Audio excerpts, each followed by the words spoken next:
Le 26, 19h52, un roman de prospective professionnelle. Un podcast de Julien Russier. Lu et interprété par Julien Russier, le narrateur, Élodie Russier, dans le rôle de Marie-Amélie, Pascal Marais, dans le rôle de Brice, et Manon Russier, dans le rôle de l'hôtesse d'accueil. À travers ce roman psychologique et prospectif sur le thème du monde du travail, vous pourrez plonger dans les différents univers de Marie-Amélie, chef d'entreprise dans les années 2000, et revivez avec elle tout le parcours de sa vie, de l'enfance jusqu'à sa vie de retraité.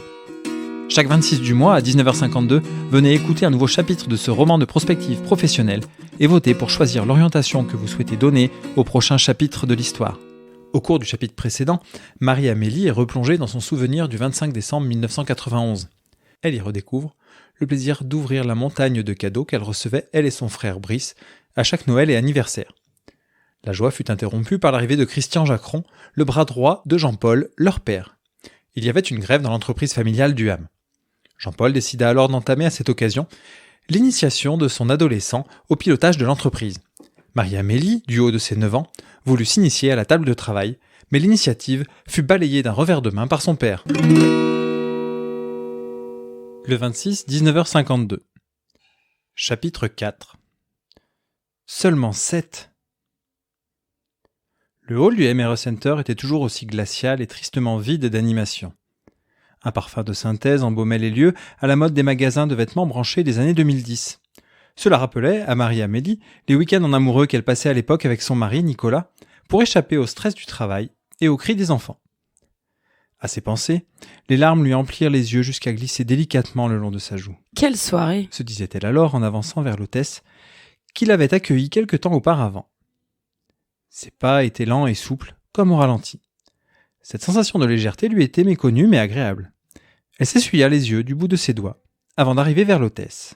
« Rebonsoir, mademoiselle » dit Marie-Amélie sur un ton plus calme qu'auparavant. « Rebonsoir, madame Thérèse Desmonts » lui répondit Serena tout en souriant. « Que puis-je faire pour vous ? Votre séance s'est-elle bien déroulée ?»« Oui, parfait » lui répondit Marie-Amélie sans s'y attarder. « Je sors de l'ascenseur là-bas, mais je ne pouvais pas choisir les étages.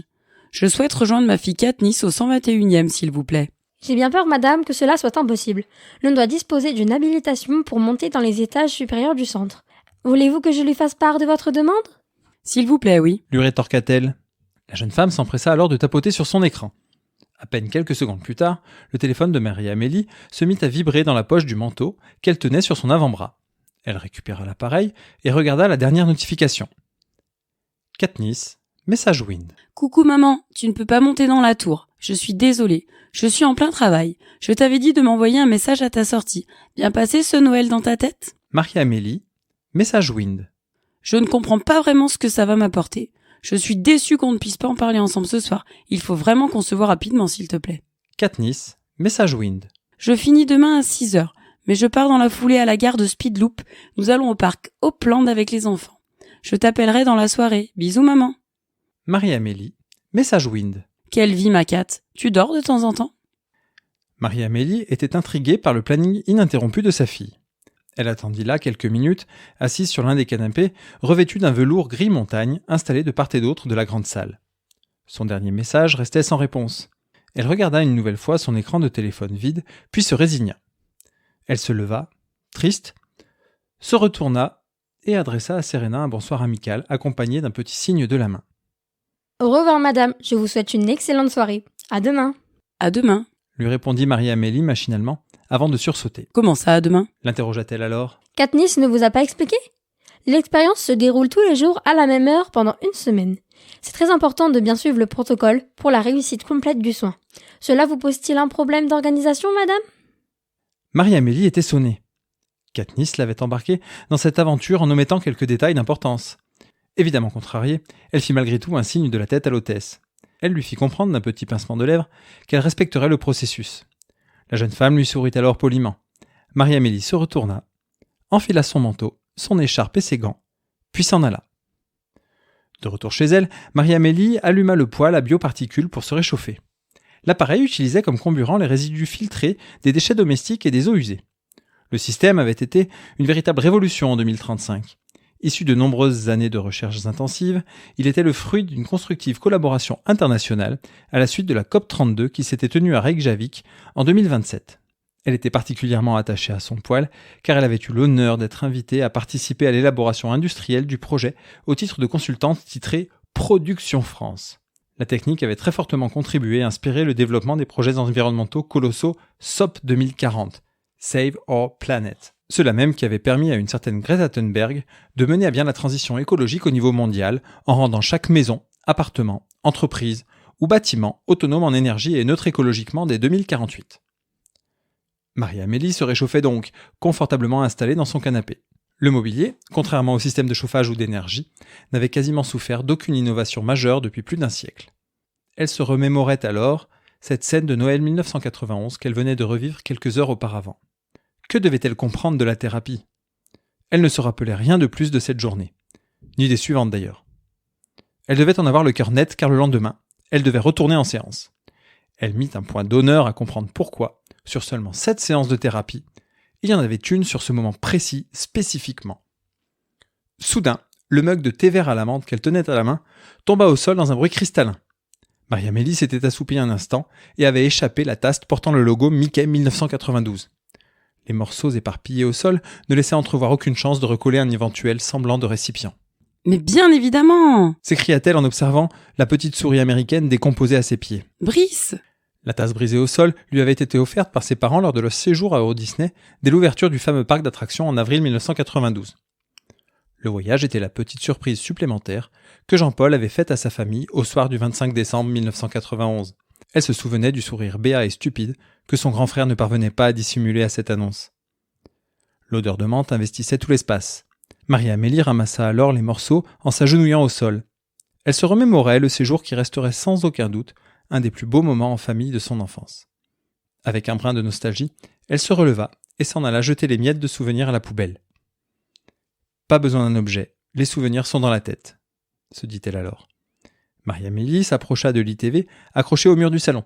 Elle mit sous tension l'écran en verre d'un swipe virevoltant de l'index et lança le widget ConfCall 360. « Appel vidéo à Brice-Démon » demanda-t-elle à son écran. « J'appelle Brice-Démon, Île-de-Quay, Biscayne, 28 Arbor, Pond Drive, Floride. » lui répondit d'une voix suave l'appareil. Il était environ 16h30. C'était l'heure idéale pour sortir et profiter du climat très doux des mois de novembre en Floride. Installé tranquillement sur sa grande terrasse, Brice était un septuagénaire heureux et comblé. Sa réussite exemplaire au pays de la ruée vers l'or lui avait rapporté des dizaines de millions de dollars. Sa fortune personnelle grandissait chaque jour, notamment grâce aux judicieux investissements immobiliers réalisés depuis presque 45 ans de vie d'expatrié. Cela lui avait permis d'acquérir en février 2023 cette magnifique résidence de plus de 1000 mètres carrés au bord de l'eau. En 2052, avoir 75 ans était l'âge idéal, pour peu qu'on détint un peu d'argent en banque. La médecine avait fait tellement de progrès que l'espérance de vie moyenne en bonne santé était portée aux alentours de 90 ans. Brice dégustait paisiblement son mojito quotidien en profitant du soleil qui entamait sa lente descente vers l'horizon de mer bleue. Les couleurs orangées du ciel orphelin de nuages faisaient leur apparition juste au-dessus de la démarcation entre mer et ciel. Contrairement à tous les clichés de l'homme d'affaires millionnaire, lunettes noires, collier en or et chemise ouverte, Brice avait l'allure d'un homme ordinaire. Sa demeure ne laissait aucun doute sur sa fortune, mais ses attitudes et ses habitudes en faisaient un personnage agréable, aimable et respectable. Brice était bel homme. Sa silhouette élancée marquait bien le soin qu'il apportait à sa santé depuis toujours. Il était vêtu d'un polo blanc, d'un jean impeccable et d'une paire de sneakers. Cette tenue simple et chic n'avait jamais été démodée. Brice était toujours bien rasé et ses cheveux mi-longs de bobo parisien décoiffés lui conféraient une image simple et naturelle. Il était accoudé sur la barrière de sa terrasse et les musiques jazzy sortaient de la multitude de mini-haut-parleurs disséminés, discrètement, partout à l'extérieur, comme à l'intérieur de la maison. Brice était plongé dans ses idées quand la musique s'interrompit et lui indiqua un appel vidéo de Mali. Il s'empressa de se rendre dans la salle de billard où l'écran de visio était installé. « Salut petite sœur, joyeux Noël !» s'exclama-t-il avant même que l'image de Marie-Amélie n'apparaisse sur la dalle de verre de 4 mètres carrés. « Bonjour Brice, joyeux Noël à toi aussi. Mais pourquoi se souhaite-t-on un joyeux Noël aujourd'hui ?» l'interrogea sa sœur. « Tu m'appelles 2 fois dans l'année en général et comme ce n'est pas mon anniversaire, j'en déduis que c'est Noël. » s'agaça-t-elle. Brice se mit à hurler de rire. Il dut s'appuyer sur la table en moquette verte pour l'aider à rester debout. « J'adore ta susceptibilité légendaire, ma petite Mali. C'est trop facile avec toi. Ma belle, que puis-je faire pour vous ?» lui demanda-t-il en accompagnant sa question d'un clin d'œil moqueur. « Il faut que je te parle d'un truc qui me tracasse. » « Bien sûr, Sorette, je t'écoute. Tu veux combien? Et Brice se remit à rire de plus belle. Arrête s'il te plaît, tu n'es pas drôle. Je n'arrive toujours pas à me remettre de la faillite de Duham. Cela fait déjà si longtemps, mais je n'y arrive pas. Elle prit quelques secondes de répit avant d'inspirer fortement et de se lancer. J'ai commencé une thérapie, Meta Relief Experience, le projet de Katniss. Le but est a priori de revivre des éléments de son passé pour comprendre et aller mieux. Tu connais ? Ah que oui, Mali. Bien sûr, j'ai investi plus de 50 millions de dollars lors du premier tour de table pour sa levée de fonds. Je connais Life Passcog par cœur. Tu as commencé? Tu as vu le MRS Center de Lyon alors? Il est beau mon géant de glace? Horrible, glacial comme tu dis. Quel projet magnifique, n'est-ce pas? J'avoue que si la boutique ne fonctionne pas, je serais ruiné, mais quelle ambition quand même. Brice se perdit dans ses réflexions quelques secondes avant de reprendre le fil. Quelle fille as-tu là? Elle ne manque ni d'imagination ni de volonté. S'ils aboutissent, ils vont tout révolutionner. Tu imagines une planète où tout le monde serait heureux? L'interrogea-t-il. Enfin non, ce n'est pas toi qui vas imaginer ça. Je ne savais pas que tu avais fait du business avec Katniss. Tu crois vraiment que... Je t'arrête tout de suite, Marie-Amélie. L'interrompit-il sèchement. Je sais très bien ce que tu penses du business en famille, mais ton histoire n'est pas universelle et heureusement, tout n'est pas voué à l'échec comme tu le dis si souvent. Sans commentaire. Lui répondit-elle. Mais quand même. Brice tourna le dos à sa sœur et s'approcha de la bibliothèque au fond de la salle. Il remua le contenu de l'une des étagères, puis en sortit une boîte de DVD, relique du début du siècle. Il se rapprocha de l'écran en brandissant l'objet. Marie-Amélie n'arrivait pas à en distinguer la pochette. Tu sais pourquoi ce truc n'existe plus depuis longtemps? Demanda Brice à sa sœur avant de balancer l'objet derrière lui. Parce qu'il est comme toi. On ne peut pas changer le contenu. Arrête de ressasser les histoires de famille comme un vieux film qu'on se repasse à chaque Noël. Tout le monde est différent, chaque histoire est différente. Après ce début de discussion mouvementée, le frère et la sœur se racontèrent leur vie depuis les derniers mois. L'un vivait tranquillement et semblait en profiter tandis que l'autre était enfermé dans sa douloureuse dépression. Son sentiment de culpabilité la rongeait sans cesse et sa quête éternelle d'explication et de sagesse semblait vaine et utopique. Les échanges passaient des inondations et tremblements de terre du nord de l'Afrique jusqu'à la dernière semaine de ski passée à garder les petits-enfants à la sieste chaque après-midi dans un appartement minuscule. Quant à eux, les parents skiaient toute la journée se déculpabilisant parce qu'ils contribuaient comme ça à la relation grands-parents-petits-enfants. Presque une heure s'était écoulée avant que les sources de discussion banales ne se soient taries. Brice relança délicatement Marie-Amélie sur la raison première de son appel. Elle prit le temps d'expliquer en détail l'expérience revécue du Noël 1991 en famille. Brice s'en souvenait parfaitement bien. Je me souviens de cette journée, mais je n'avais pas remarqué à quel point papa avait été intraitable avec toi. Je pense même que je m'en fichais complètement à l'époque. Je comprends. Tu étais encore un salado égoïste. Ironisa-t-elle. Ouais, ça doit être ça. Bref, je vais te raconter la suite de ma journée si c'est cela que tu veux. Oui, s'il te plaît, Brice. Je ne me rappelle que de la soirée, mais rien entre Christian et le dîner. C'est normal, Serette. Lui répondit Brice. La thérapie neurocognitive va chercher dans ton subconscient et ne peut pas inventer des souvenirs que tu n'aurais pas vécus directement. Enfin, tu demanderas quand même à Katniss si tu veux des précisions. C'est parti. Voici ce qui s'est passé après. Brice lui raconta alors le 25 décembre 1991. Après que Christian eut appelé les collaborateurs grévistes au téléphone, Jean-Paul avait pris la décision de se rendre à l'entreprise pour résoudre le problème. Il avait demandé à son fils de s'habiller pour les accompagner. Brice se rappela le regard noir et triste de sa mère lorsqu'ils avaient traversé le pas de la porte d'entrée pour rejoindre les voitures qui les attendaient dans la cour de la maison. Jean-Paul et Christian avaient discuté tout le long du trajet, mais le garçon n'avait pas retenu le contenu des échanges. Par contre, je me souviens trop bien d'une conversation que j'ai eue avec un collègue de papa en arrivant chez Duham. Malgré la grève, j'avais été très surpris par l'ambiance plutôt calme dans les bureaux surchauffés du premier étage du bâtiment. Expliqua Brice à sa sœur. La salle de réunion était spacieuse mais remplie par tous les collaborateurs revendicatifs. L'un d'eux avait salué papa et Christian de la main en me regardant. Il m'avait dit « Bonjour patron ». Expliqua Brice, encore surpris à l'évocation du souvenir. Il semblait être le leader du groupe et s'était assis lourdement sur sa chaise pour entamer le bras de fer. Tu imagines, Mali, tout était déjà tracé pour moi. J'allais prendre la suite de l'entreprise familiale. C'est ce jour-là que j'ai compris les deux choses les plus importantes pour moi à l'époque. 1. Mon avenir de patron m'attendait de pied ferme et ça, c'est la classe absolue. Et 2. Brice sembla alors chercher ses mots. Il réfléchissait et grognait en se caressant une barbe imaginaire sur le bout de son menton. Il fixait l'écran, mais son regard était figé dans le vide.